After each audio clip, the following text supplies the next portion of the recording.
A very good morning and welcome to our third Stop and Think webinar, this time focusing on what we've termed the Change Management Battle Plan. Before we start, I'll just do some quick introductions on Stop and Think itself and the team involved. Stop and Think is a think tank which we set up all the way back in the dark days of March, if you remember that far back. Comprising members from two organisations, which are OPAIL and Changestone. And the aim was to look at the evolving COVID-19 situation, but specifically from the perspective of FM. Quick note on OPAIL. So OPAIL is an independent FM consultancy, which was set up by Neil Longley back in 1993. Working mainly with large private sector blue chip companies, for example, Barclays, HSBC, Meggitt and BT, amongst many others. And I'll hand over to Stuart to give a quick intro on Changestone. Hi, thanks, Derek. Yes, Changestone, we actually started in 2009, but Alan and myself both been within FM and consulting in it for more than a few years before that. We work both client side and supply side, and also a little bit more generally with some business management as well on those long-term clients that know and trust us. Thanks, Derek. Thanks, Stuart. So in terms of the team itself, Neil Longley is, as I say, the founder of OPAIL. He is on a much-needed holiday at the moment, or much deserved, I should say, rather than much needed. We also have Nick Marsh, who is a senior consultant, who is attending as a guest, just to make sure everything's working from that side. Myself, I've been working as a consultant with OPAIL for the last 7 years, which is quite frightening. And Alan Newton and Stuart Mitchell, the founding directors of Changestone, who are going to be presenting today. So just a couple of quick points on housekeeping. We will be recording this session and we will distribute a copy of the recording. We've said within a week, but it's usually within a couple of days because it's all automated. You can also, if you like, go back and view recordings of previous webinars.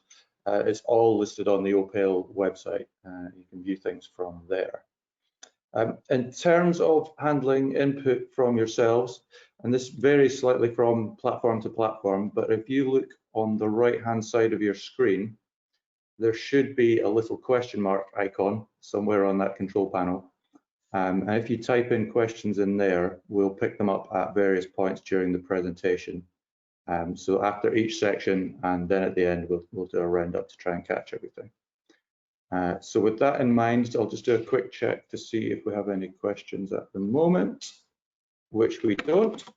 So that being the case, a quick note on the mission statement of Stop and Think.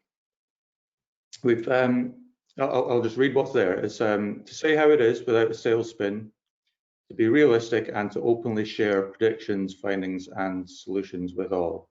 And if you've been following the missives so far, you'll see that we've certainly been candid with our conclusions. We haven't been sugaring the pill, but I think broadly our predictions have been borne out. So today's one, as we say, focuses on change management. We've got 4 sections, and as I say, Alan and Stuart will be running through these. So we have a piece on the wider COVID-19 context and some statistics in terms of the impact on industries across the board. Some general change management principles, how COVID-19 is impacting on those principles, and then a final section on how to build a battle plan in this context. And with that, I will hand over to Stuart, who is going to take us through the context. That's great. Thanks ever so much, Derek. Yeah, so first of all, just have a quick look at kind of where we are or where we feel we are within the context. We've had a react, stop, recover plan, and we've gone past or maybe past the crossover point. And this is basically where we've moved, or the focus of government has moved out of protecting the people and more towards resurrecting the economy. There's debates around about, depression or recession. Is it V-shaped or U-shaped? Doesn't really matter. It's economy's in a very delicate state. Debt's piling up. Perhaps, apart from death and taxes, the only certainty we've got is uncertainty. And with that, the only constant is change. You see, we're kind of oscillating a bit at the moment between react, stop, and recover. Whilst some elements of society are embarking on recover, other are heading back to react. I mean, we've seen lockdowns tightening in places in parts of the country. Spain was okay to visit a couple of weeks ago. Now you need to go into quarantine when you come back from it. So we've seen this backwards and forwards motion, heading back towards the start. Where are we? We don't really know is part of the problem. But I'll just head on. I just have a look at some of the statistics that are coming out at the moment, particularly in the business landscape. Over half of businesses, this is UK from the Office of National Statistics, over half of businesses reporting a decrease in turnover, some significant, greater than 50% downturns. Bit different depending on what sector you're in, but it's, apart from that, a really consistent story across the board. 73% of businesses also reporting increased operating costs because of safety measures. So it's not a good story. Turnover down, operating costs up. Hitting cash reserves, they're low. 4% of businesses, and these are businesses that are still trading, of course, 4% of businesses with no cash reserves, 42% plus the 4% less than 6 months worth of cash reserves. 15% of businesses reporting that they've stopped all CapEx spend. Another 23% decreased it. However, 6%, a little bit, have increased it. We've still got out there something like 20% of staff still on furlough. Redundancies currently reported quite low for those businesses that are still trading, less than 1% permanently redundant. But you do have to wonder about the staff still on furlough, where they're going to be coming back to. So really expecting a high redundancy rate. If you're still working, split still roughly 50-50 between remote working and at your normal place of work. Greatly affected, of course, by the type of work, because if you're dealing with physical things, you've got to be where you normally are if you're in a shop, for example. But only about half, 50% of last year's job advert level at the moment. Flipping over to the Eurozone, news out on Friday, I think it was, the GDP in the Eurozone, so all those who use the euro currency, dropped 12.1% in the last 3 months. So that's after the initial impact of COVID. It is still dropping dramatically. And while most businesses now, well over 90%, are trading or expecting to be trading again very soon, some exceptions in hospitality, entertainment. There'll be some exceptions in cities now, different cities across the UK. But there are some real pressures out there. High street retail, particularly. Up to June, 40 retailers, major retailers, failed. That took out 2,630 stores and about 56,000 employees. And actually, in the retail sector, in terms of jobs lost, the 6 months to June was already worse than the worst full year since 2008. Big names going out: Debenhams, Oak Furnitureland, TM Lewin, Laura Ashley. They've all failed as businesses, at least partly due to the COVID coming in. So that's business. We just think of the sort of cultural changes that have happened. The vast majority, the 84% there, actually covers a period both before and after when face coverings became mandatory in shops in England. They were previously, of course, mandatory in Scotland, and up there it's over 90, well over 90%, I think up to 98% of adults wearing face coverings now. But 3 weeks ago it was only 50%. And if you cast your mind back to January, how many people wearing face coverings would you have seen walking the high street? Not very many, I suspect. Got about half now travelling to work at some point during the week. That's not necessarily every day, just at least once, and a quarter exclusively at home still. But the bit at the bottom there, that's the worrying. 2/3 or so of people very or somewhat worried, feeling stressed, anxious. That's creeping up. So there's an increasing mental well-being concern amongst the population there. How we've been moving around. You see quite clearly on here where the lockdown struck. The goods traffic, road-based, back up pretty much to normal level now. Both the grey line at the top is large vehicles, the orange one is vans.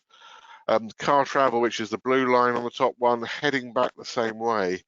But down below you see the mistrust of public transport. It drops to zero because there's some missing data in there. London buses seem to be the most trusted, up to about 40% of pre-COVID use. Tube, though, down still about 20% of pre-COVID use. And I haven't put the increase in cycling on here because that dwarfs everything else, but pretty well documented. A lot more people getting on their bike now.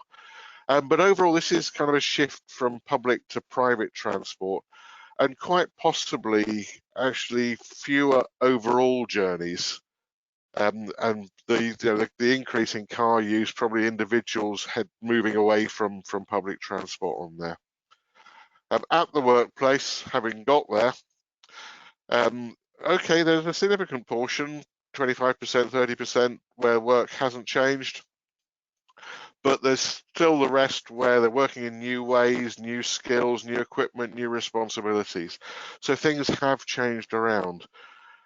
Change programs to affect 3/4 of the population would normally be quite big, very expensive. I guess COVID is quite big and very expensive as well.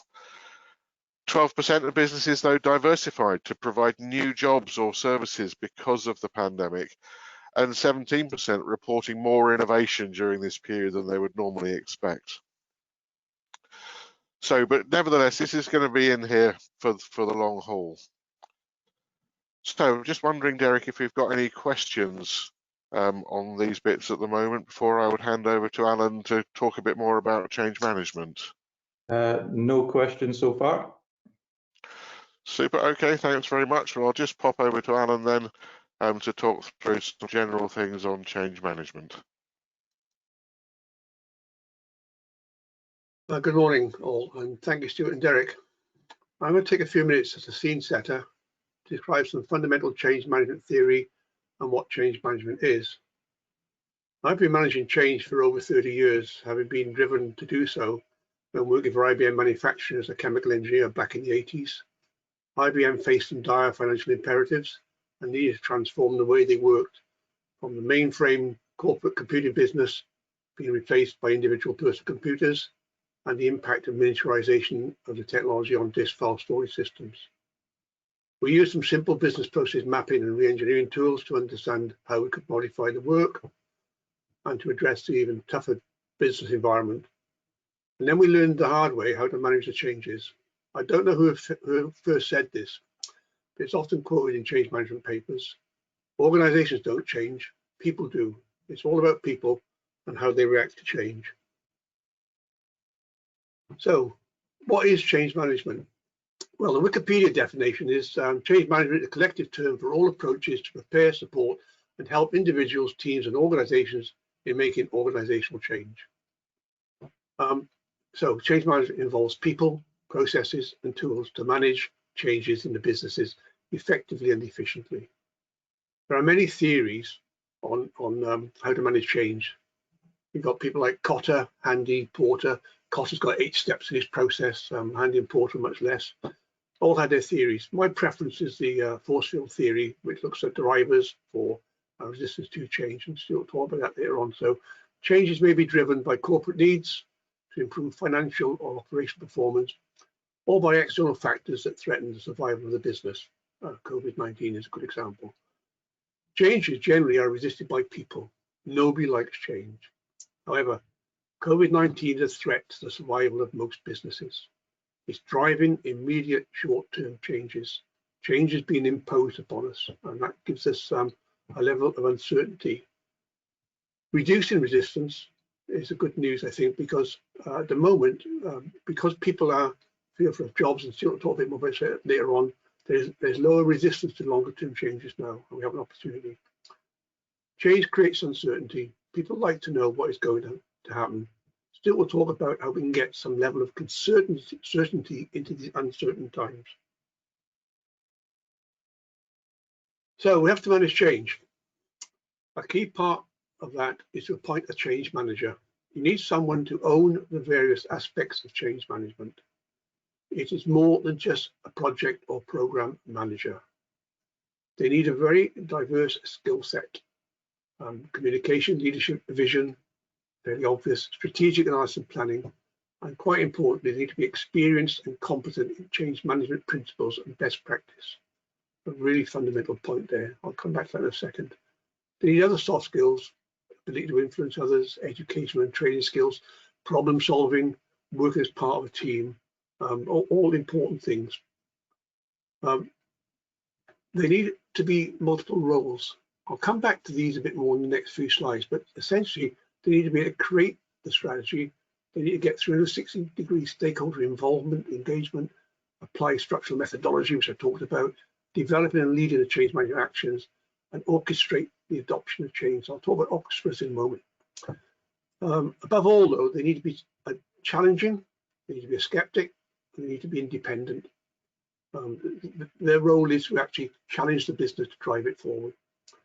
An observation from many years of managing large corporate change programs, whilst many people will have these skills, it is rare to find the competency required to manage change within the business, and are usually sought elsewhere on short-term placements. However, I've seen some great examples in some of my clients where they have set up internal change management teams specifically employed to drive business change, but they are rare and often fall by the wayside when the drivers for change diminish. So let's talk about an orchestra. I mentioned orchestrating, right? This is each instrument is a work package. We'll talk a bit more about work packages later on, but it could be the individual parts of the change program. Okay. The music is often complex, it's a mix of notes and instruments with critical timing challenges. Each instrument has its own part to play, and the change manager can be likened to the conductor, the only person not making a sound, but managing the delivery of the whole piece. As you'll see, there's a lot of resources in there. Where are the people coming from? And what happens when the change is done? Let me take that analogy a little bit further. Right. I mentioned the multiple roles a change manager needs to deliver. There are more than one type of conductor.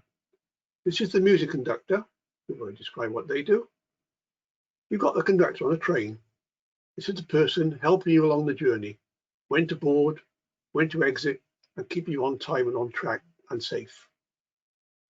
The other kind of conductor we've got is the electrical conductor, providing the energy to power things and actually keep things going. And finally, this is the lightning conductor.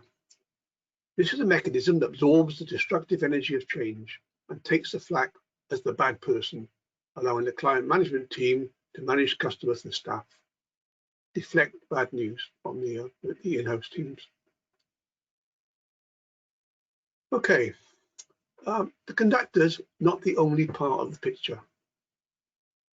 We need the music as well. Where does the music come from? Well, let's talk about composers and arrangers.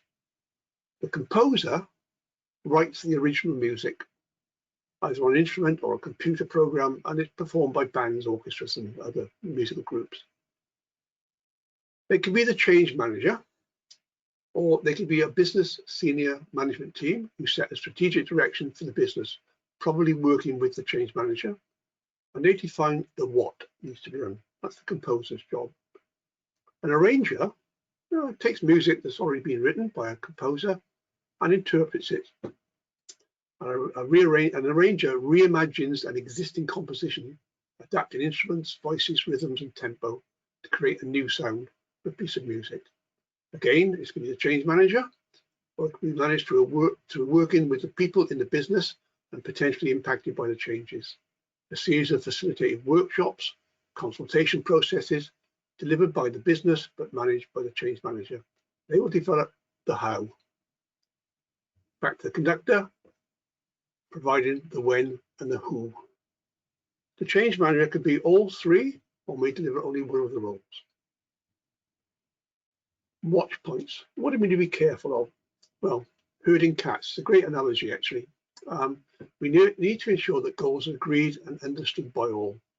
The needs need to be driven from the top. In the late 80s and early 90s, there was a chap called Sir John Harvey Jones. Some of you may remember, some of you not be old enough. He was the CEO of ICI and then a TV guy with something called a troubleshooter. I was fortunate enough to meet Sir John Harvey Jones back in the early 90s when I was driving the change program at IBM. And his phrase that stuck in my mind was that the pace and desire to do change comes from the top. The CEO sets the drumbeat and the pace for the business. We really need to be sure that goals are understood and agreed by all and driven by the top. Changes need to be communicated clearly and quickly. The strategic direction and directions required should be known by all, and they may change, but they need to be communicated clearly and quickly when they do change.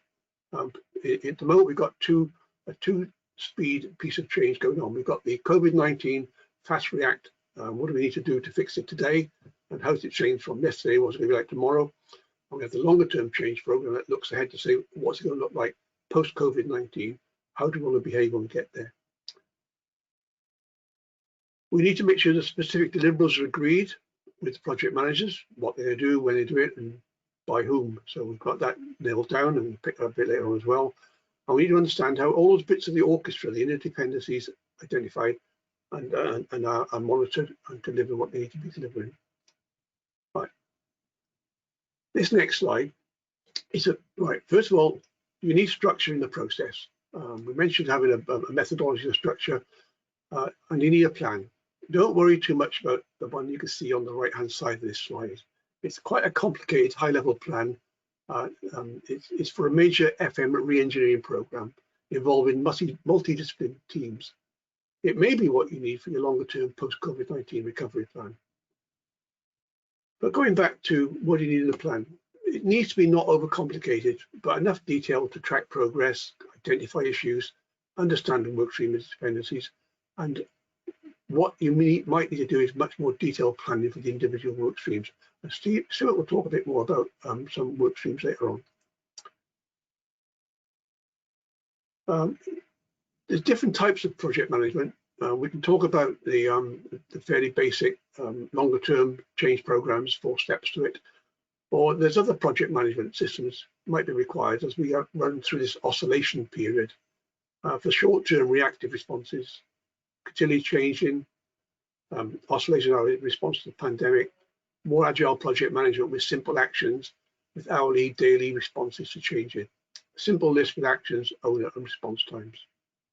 But through it all, we need a robust management process. We need, excuse me a second. We need regular progress updates. We need to update and modify the plan as necessary. And we need evidence of progress from project managers.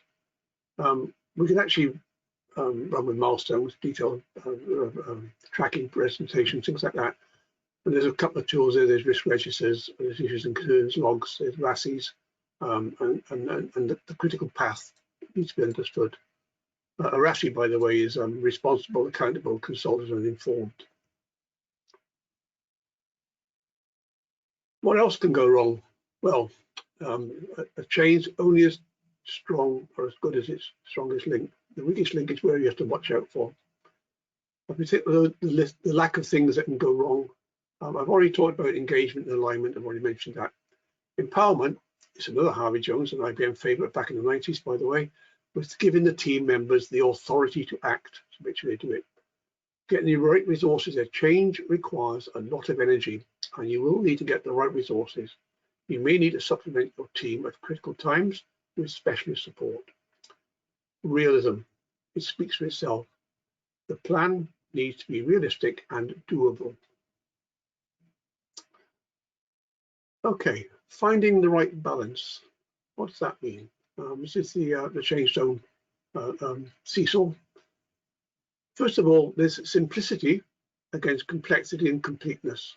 Keep it simple, but it needs to be for short-term reactive stuff, but it needs to be quite complex and complete for the longer-term strategy. So what's the balance between the two? Speed, again, and quality and completeness. Is it better to get something 90% right quickly or 99% right slowly? And lastly, the agility against control. You need an agile reactive system that can work quickly and fix things, or you need a longer term control process that manages the long term project. So summarizing, well, first of all, change management is more than project or program management. Change managers do need a complex and critical skill set and need to be competent in managing change. Competency is an important factor. Lots of people can think they can manage change programs, but you need to have some experience in it. They must be deliver all aspects of change: the composer, arranger, and conductor. Managing change requires energy. You should not underestimate the workload to be managed. Look to redeploy resources within the team where required, and to bring in short-term resources to manage and deliver the more specialized aspects of change program. That completes my presentation. Thank you very much. Any questions? There's nothing, Alan. Okay, then I'll hand it back to Stuart.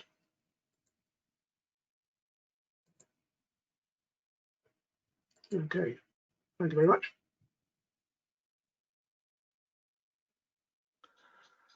Okay, thank you, Alan. So what we're now looking for is the impact of COVID-19 on this change process, and really it's about a major or revolutionary cultural change. You've probably experienced yourselves radical change in behaviours and beliefs through the pandemic. There's been a step change there, as I said, in the behaviours and attitudes of people. But this revolution actually creates an opportunity. Nobody likes change forced upon them. Usually people, as Alan said, who offer the biggest resistance to implementing something new. But at the moment, there's so much of a state of flux, it's actually difficult to know what normal is, to be able to cling to it with any tenacity. We've got this tidal wave of change, if you will, but we can harness the power of that wave because it does create that opportunity.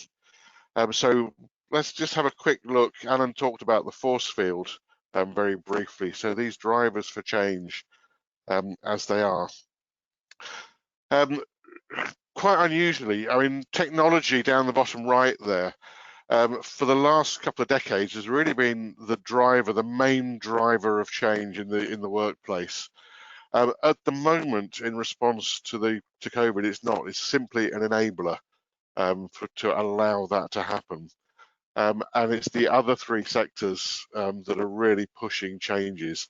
Political directives to work at home and for social distancing are pushing that change through.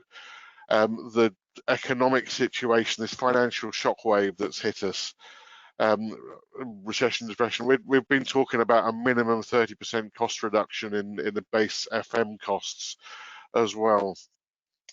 But this landscape keeps changing as well. Down on the social side, individuals' expectations of hygiene standards have altered radically. How many hand sanitizing stations did you see in January? And if you did see one, were they actually used at all, I wonder? The attitude to travel, how we get around the place, the attitude to large gatherings of people or meetings, and underpinning that socially, we've got this fear. So this whole landscape has changed within 3 weeks, but we need to just get on and have a chance. But really, also a bit because of this oscillation, this pendulum swing with where we are with COVID and going backwards and forwards, the speed of delivery of some elements is absolutely critical as we react and try and get ahead of the tidal wave, start surfing it basically. So the force field here, these pressures to change describe the economic necessity, the acceptability of it culturally, and the political directives are all pushing this pressure to change.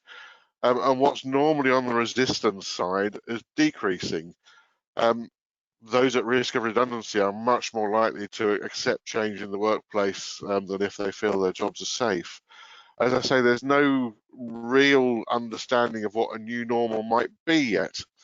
And really the only thing we can think of that's still there, I've called it corporate vanity, but the company that's just bought or moved into a nice shiny new building, and they're jolly well going to use it, whether they think whether it's the right thing to do or not.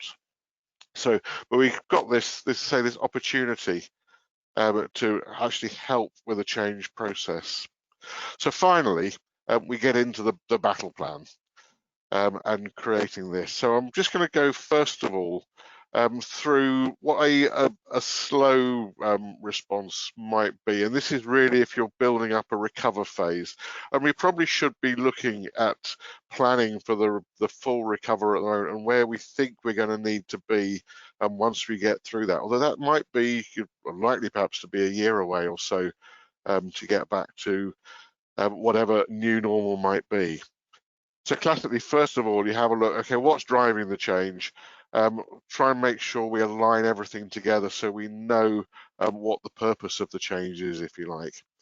Having defined what that is, it's a little bit of a divergent process, a bit of scenario planning, what if, perhaps looking at multiple potential solutions. Then when you start developing what those solutions are, you're narrowing down, okay, you decide, yes, so this is what we're going to do to react to what we need to drive through this change.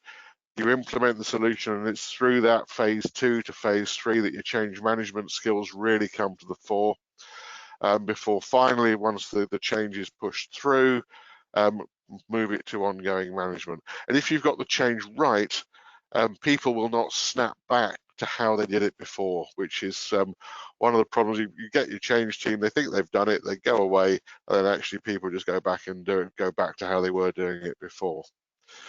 But we've got at the moment a bit of oscillation between moving us back to that phase 1 all the time with the react stop. And in fact, during that, the initial lockdown, we probably missed out phase 1 entirely. It was iterative, fast reaction, using agile project management, even if you don't know what it is, just trying to take actions on a day-to-day, iterative actions to avoid drowning, basically, when we started. But what we're looking at here in that phase 1, yes, the business needs, those needs will have changed since January, so that will change. The business drivers have changed as well during this period. So in the FM context, you may be looking at the profiling, the behaviours of those workplace occupiers. The workplace has changed, so your space segmentation, your occupancy validation and risk assessment, the overall process maybe, to have a look through to see, okay, where do we want to be? Your solutions then, you're looking zero-based costings, you'll perhaps be redesigning part of the workplace, building up your services from the zero base. The fair endeavours that Neil described, making sure your KPIs, SLAs for service providers are now appropriate to what you're doing, not not gilding the lily in the service that you're trying to provide. Then start moving on. You use, again, different tools to get that solution in place quickly with the quick sourcing.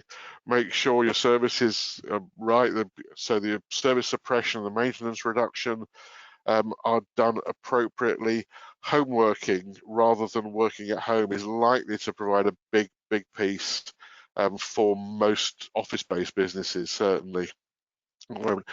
As COVID struck, people weren't allowed in, started working at home from the kitchen table using whatever resources they had. If that's going to carry on full time, they become real home workers.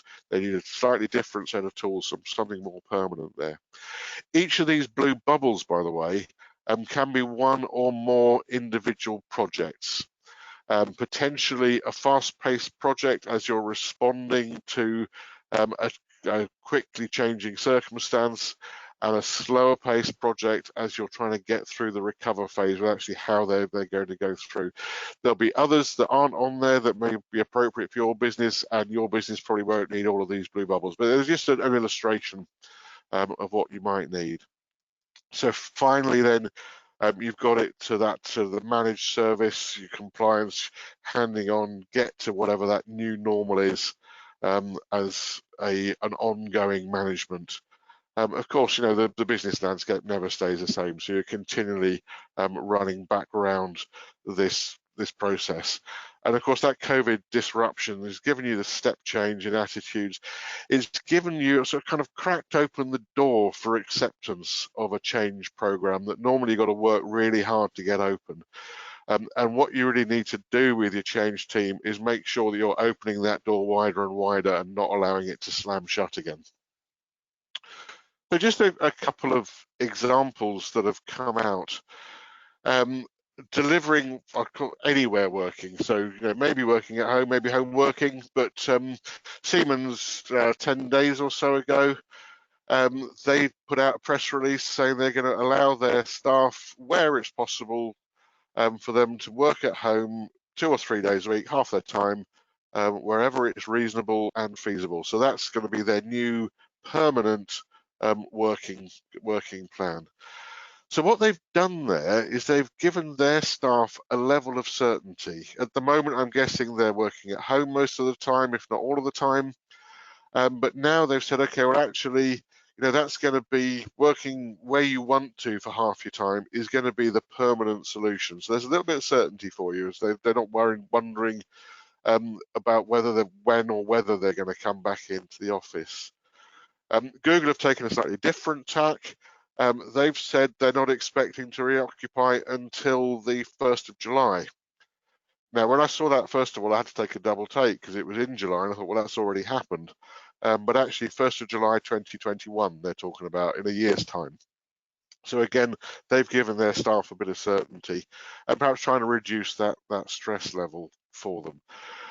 Siemens, though, they've recognised there that actually this different place of work and style of working, if you like, actually requires different leadership. You're looking at out times. You're not measuring the 9 to 5 in the office, or maybe in the recent working culture, 5 to 9 in the office. Some people have been doing, I think. So that's going to put a bit of cultural change actually through Siemens if they're not to snap back. And people to feel they're being measured on the time they spend in the office rather than their output. So to deliver this kind of anywhere working, you probably need some kind of multidiscipline plan. And again, these are just figurative thoughts. Maybe contracts of employment will need revising. HR there will be doing that, looking at individuals' well-being. If they're working at home, how do they cater for those so that you don't get the psychological issues? The management systems, what underpins how people get appraised and the like. The training programs that will need either to bring people through the business or perhaps even more difficult, bring new staff into the business. IT will be concerned about secure access if people are working on home networks, and how they're going to keep Siemens secrets secure, what hardware they're going to need. Then line managers will be a customer of HR for the management systems. They're going to need to change their approach to team building and again to looking after the welfare of the staff that are reporting to them. And the individuals who are affected will probably need to get used to more self-help type things. And in the middle of that, as FM, we've got a group of things to do about their workspace, where they're going to be working from. Are they going to need new hardware? How are they going to cope with coming into the work? Okay, if everybody's working at home 2 or 3 days a week, but they're coming into the office for the same 2 or 3 days a week, how does that impact? How do we manage that so that we don't need to have too much resources? You put all of this together, that's where you develop your battle plan. And of course, that plan does need to change. So you've got your plan there in place. Apologies to those who have never seen Game of Thrones. This is for the Battle of Winterfell that was there as they're trying to understand and make their plans. But of course, as soon as that battle starts, you need to change and modify the plan, react to what's happening. You'll never have a plan that works exactly to that plan. Get suspicious if people are saying they're exactly on plan in all places. So you need to be able to modify. This is where your action, your robust action in managing the plan comes in. Alan showed this balance, our balancing stones that we have here, and the need to find the right balance. My feel at the moment is it's probably tipped this way. With the environment and the oscillations going backwards and forwards between the stop phase of the reactor and before we even get into recover, simplicity, speed, agility, flexibility, being able to use those short-term tools, even if it is a daily huddle with actions. If you're an agile project manager, you call it a scrum rather than a huddle. Rather than a long-term and complex plan is probably where you need to be. But with that, we're kind of quite possibly reimagining the FM service because the landscape is so different to where we are. And we do need to have an eye on where we're going as well, to make sure that these short-term change projects that we have are actually moving us towards wherever our long-term goal is. But do appreciate that that long-term goal is probably a bit of a fuzzy goal at the moment. It can't be defined precisely, and it's likely to move a bit as we learn and as the businesses learn actually where we need to be in the future as well. So it's a tricky place that we're in at the moment. And that's really where you know, if you have the change management skills to the fore and the ability to take the people with you, that's where you make the difference. So I'll just summarize in the factors for success that we're really looking for. First of all, Alan talked about it, that executive sponsorship, the leadership from the top in any organization is very necessary. If you try to push through a change that the executive aren't supporting, it is, you know, you're nailing blancmange to the ceiling, trying to push treacle uphill, whatever. The goal, yes, well defined and understood as much as you can, be that short-term goal or a long-term goal. And as it changes, of course, that definition changes. That's got to be equally well understood as soon as it's changed. And the speed of change actually makes that really quite a tough challenge at the moment, that everybody knows where you're going today. All of those that are delivering something have got to be committed to delivering whatever it is they've promised. It's so easy. Words are wind is often said, but you do need that commitment to deliver, to be able to deliver an overall program of change. And that program, that plan has got to be coordinated, realistic across the whole piece as well. Getting the regular progress updates. The frequency of those depends on the speed of the change. I say daily, could be weekly, could be monthly. It depends exactly what the change is, how fast the program needs to be. Again, probably tending towards the faster at the moment. Getting them from everybody. It's so easy for one project manager to go missing in the middle of a program. You know, need to chase them down. Where necessary, getting a plan back on track, getting the program back on track. Need to take that prompt, bold action before you need even bigger, bolder action to get it back on track. And of course, making sure you've got the right people with the right tools and the right empowerment in place at the right time to be able to deliver all of those actions, all of those deliverables. But underpinning everything, though, here is, you know, communication with all of your stakeholders. The first one there, perhaps with your business leadership, with that executive sponsor, making sure that the plan is aligned with where the business is going at all times. With the delivery team, to make sure the delivery team is aligned in what they're delivering and being flexible enough as well to deliver what's needed at the time, rather than maybe what was in the original plan. Communication with those being changed, as well as their friends and colleagues, though. So again, everyone is taken through the change process, and once you get to the end, that change is embedded in people, in the way people work as well, so that you don't snap back to a less beneficial way of working in the future as well. So that, communication, that's perhaps the most fundamental thing to making sure that a change program is successful and outcome is actually nailed on and stays that way. So that's the summary. So move on to any questions now. So Derek, if you are able to let us know if we have anything. Yep, I will just do a quick check. There are no questions. We've stunned everybody into silence, we must have done.